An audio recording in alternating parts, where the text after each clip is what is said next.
दोस्तों, जब हमारे एग्जाम में 1-2 दिन बचे होते हैं तो हमारे पास सिलेबस के टॉपिक्स की एक ढेर सारी लिस्ट होती है, जिसमें से कई सारी चीज़ें हमने पढ़ी होती है, तो कई सारी चीज़ें हमने पढ़ी ही नहीं होती है, या फिर कई सारे टॉपिक्स को हम पढ़कर भूल भी चुके होते हैं।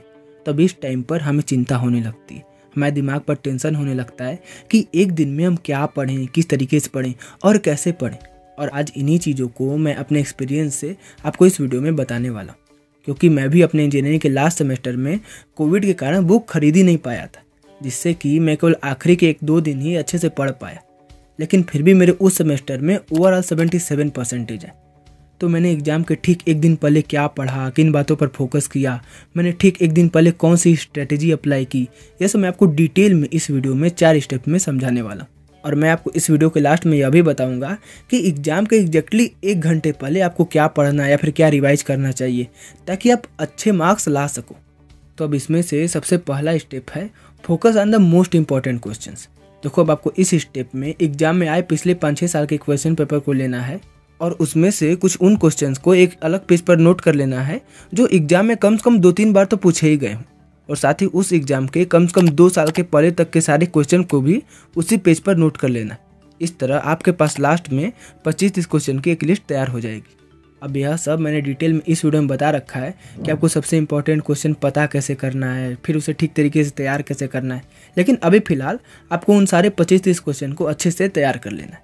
लेकिन अब बात आती है कि हम उन क्वेश्चन के आंसर को तैयार तो कर लेते हैं, लेकिन फिर एग्जाम में जाने से पहले हम उसे भूल भी जाते हैं।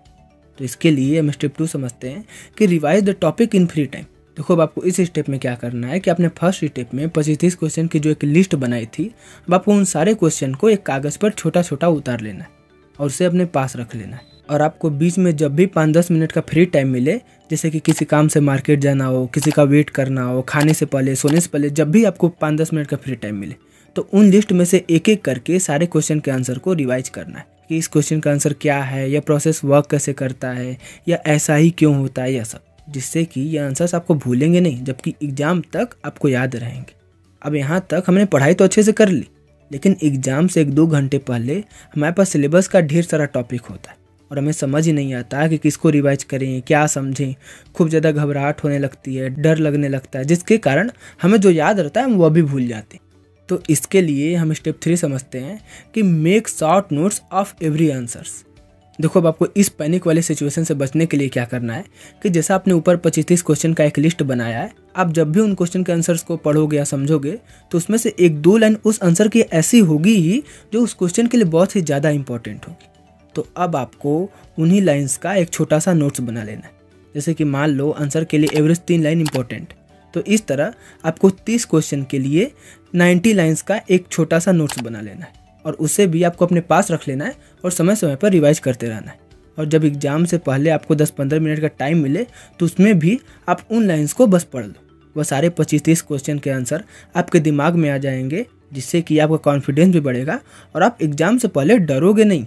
देखो, अब आते हैं स्टेप 4 पर कि prepare all the diagrams of exam papers.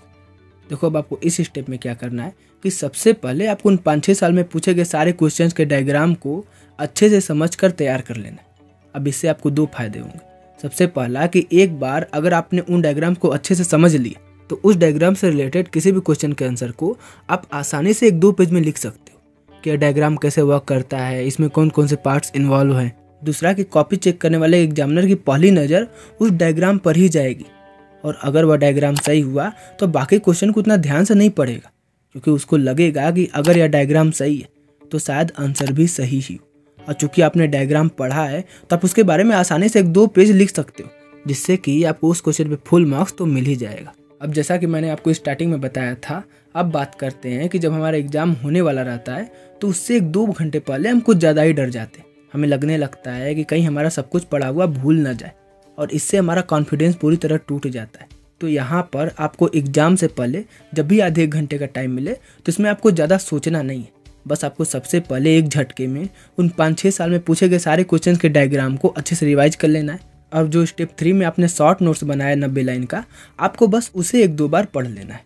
अब इससे आपका सब कुछ तुरंत रिवाइज हो जाएगा और आपका कॉन्फिडेंस भी बढ़ जाएगा। आपको लगेगा कि आपका सब कुछ तैयार है। अब यहाँ पर मैं आपको एक बात और बता दूँ कि अब 25-30 क्वेश्चन बस मैंने एक एग्जाम्पल के लिए आपको बताया। हो सकता है कि आपके केस में 50 या 60 हो। और एक बार अगर आप ये सारे क्वेश्चन तैयार कर लो तो अब आपको कोशिश करना है कि कम से कम एग्जाम से पहले 5 साल के क्वेश्चन पेपर के सारे क्वेश्चन को एक बार पढ़ जरूर लो, ताकि अगर उसके बारे में एग्जाम में आ भी जाए तो एटलीस्ट आप कुछ उसके बारे में लिख पाओ।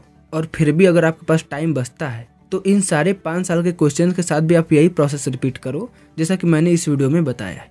अब यहाँ तक आपने अपनी तैयारी तो अच्छे से कर ली। अब सबको डिपेंड करता है कि आप एग्जाम में पेपर को लिखते कैसे हो, और आपको एग्जाम में ठीक तरीके से पेपर कैसे लिखना चाहिए, किन बातों को फोकस करना चाहिए, किन बातों को अवॉइड करना चाहिए, पेपर लिखने की सही स्ट्रेटजी क्या होनी चाहिए, यह सब मैंने डिटेल में इस वीडियो में बता रखा। आप इसे देख सकते हो। और अगर आपको लगे कि इस वीडियो ने कहीं ना कहीं आपकी हेल्प करी तो बस आप एक प्यारा सा कमेंट जरूर कर देना। धन्यवाद।